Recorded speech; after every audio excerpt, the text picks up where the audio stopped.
ಹೃದಯ ಸ್ತಂಭನ ಮತ್ತು ಹೃದಯ ಘಾತಕ್ಕಿಂತ ಹೆಚ್ಚು ಡೇಂಜರ್ ಯಾಕೆ? ಹೃದಯ ಸ್ತಂಭನವು ಅಪಾಯಕಾರಿಯಾಗಿರುವುದು ಮತ್ತು ತಕ್ಷಣಕ್ಕೆ ಚಿಕಿತ್ಸೆ ನೀಡದೇ ಇದ್ದರೆ ಆ ಒಂದು ವ್ಯಕ್ತಿಯ ಜೀವವನ್ನ ಕಳೆದುಕೊಳ್ಳಬಹುದು. ಆದರೆ ತಕ್ಷಣವೇ CPR ನೀಡುವುದು ಬಹಳ ಮುಖ್ಯ. ಈ ಮೂಲಕ ಒಬ್ಬರ ಜೀವವನ್ನ ಉಳಿಸಬಹುದು. ಹೃದಯ ಸ್ತಂಭನ ಎಂದರೇನು? ಇದು ಹೃದಯಘಾತಕ್ಕಿಂತ ಯಾಕೆ ಡೇಂಜರ್? ಹೃದಯಘಾತ ಹಾಗೂ ಹೃದಯ ಸ್ತಂಭನದ ಬಗ್ಗೆ ನೀವು ಕೇಳಿರಬಹುದು. ಇವು ಬೇರೆ ಬೇರೆಯಾಗಿದ್ದು, ಹೃದಯ ಸ್ತಂಭನವು ಗಂಭೀರ ಸ್ಥಿತಿಯಾಗಿದೆ. ಹೃದಯ ಬಡಿತವನ್ನ ತಕ್ಷಣವೇ ನಿಲ್ಲಿಸುತ್ತದೆ.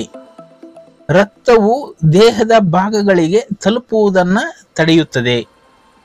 ಇದು ಹೃದಯಘಾತಕ್ಕಿಂತ ಹೆಚ್ಚು ಅಪಾಯಕಾರಿ, ಏಕೆಂದರೆ ಇದು ಯಾವುದೇ ಮುನ್ನೆಚ್ಚರಿಕೆ ಇಲ್ಲದೆ ಇದ್ದಕ್ಕಿದ್ದಂತೆ ಸಂಭವಿಸುತ್ತದೆ ಮತ್ತು ತಕ್ಷಣದ ಚಿಕಿತ್ಸೆ ನೀಡದಿದ್ದರೆ ಅದು ಸಾವಿಗೂ ಕಾರಣ ಆಗಬಹುದು. ಹೃದಯ ಸ್ತಂಭನ ಎಂದರೇನು?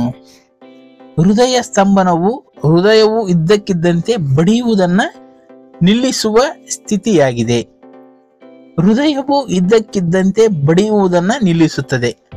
ಆದರೆ ಹೃದಯದಿಂದ ರಕ್ತದ ಹರಿವು ನಿಂತು ದೇಹದ ಭಾಗಗಳಿಗೆ ಏನೊಂದು ಆಮ್ಲಜನಕ ಸಿಗುವುದಿಲ್ಲ.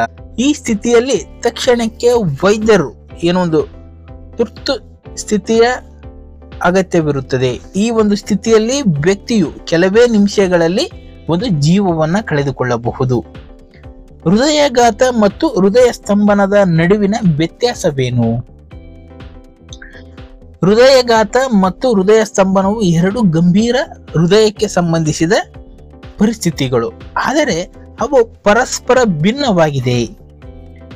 ಹೃದಯದ ಸ್ನಾಯುಗಳಿಗೆ ರಕ್ತದ ಹರಿವು ಕಡಿಮೆಯಾದಾಗ ಅಥವಾ ನಿಂತಾಗ ಹೃದಯಘಾತ ಸಂಭವಿಸುತ್ತದೆ.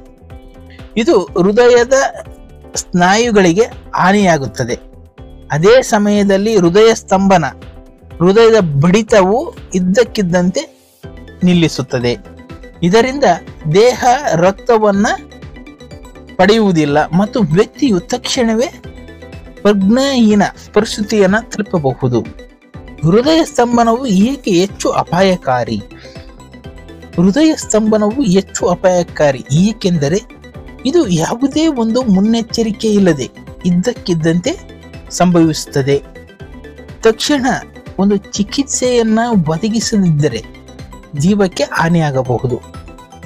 ಇದಕ್ಕಾಗಿ CPR ಅನ್ನ ರೋಗಿಗೆ ತಕ್ಷಣವೇ ನೀಡುವುದು ಮತ್ತು ವೈದ್ಯರ ಸಹಾಯವು ತಕ್ಷಣವೇ ತಲುಪಬೇಕು. ಹೃದಯಘಾತದಲ್ಲಿ ಒಬ್ಬ ವ್ಯಕ್ತಿ ಸ್ವಲ್ಪ ಸಮಯವನ್ನ ಪಡೆಯಬಹುದು, ಆದರೆ ಹೃದಯ ಸ್ತಂಭನದಲ್ಲಿ ಪ್ರತಿ ಸೆಕೆಂಡ್ ಒಂದು ಅಮೂಲ್ಯವಾಗಿರತಕ್ಕಂಥದ್ದು. CPR ಎಂದರೇನು? ಹೃದಯ ಶ್ವಾಸಕೋಶದ ಪುನರ್ಜೀವನ ಎನ್ನುವುದು ವ್ಯಕ್ತಿಯ ಹೃದಯ ಬಡಿತವನ್ನ ನಿಲ್ಲಿಸಿದಾಗ ಅಥವಾ ಅವರು ಒಂದು ಉಸಿರಾಡುತ್ತಿದ್ದಾಗ ಬಳಸುವ ತುರ್ತು ವಿಧಾನವಾಗಿದೆ. 3 ಮುಖ್ಯ ಹಂತಗಳಾಗಿವೆ. ಮೊದಲನೆಯದಾಗಿ ವ್ಯಕ್ತಿಯ ಪ್ರಜ್ಞೆ ಇದೆಯೇ ಎಂದು ಪರಿಶೀಲಿಸಿ.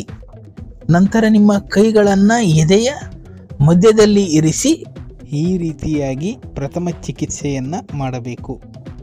ಇದಾದ ನಂತರ ವ್ಯಕ್ತಿಯ ಬಾಯಿಯ ಮೇಲೆ ನೀವು ಬಾಯಿಯನ್ನ ಇರಿಸಿ ಮತ್ತು ನಿಧಾನವಾಗಿ ಉಸಿರನ್ನ ನೀಡಿ. ವೈದ್ಯಕೀಯ ಸಹಾಯ ಸಿಗುವವರೆಗೂ ಈ ಒಂದು ಪ್ರಕ್ರಿಯೆಯನ್ನ ಮಾಡಬೇಕಾಗುತ್ತದೆ.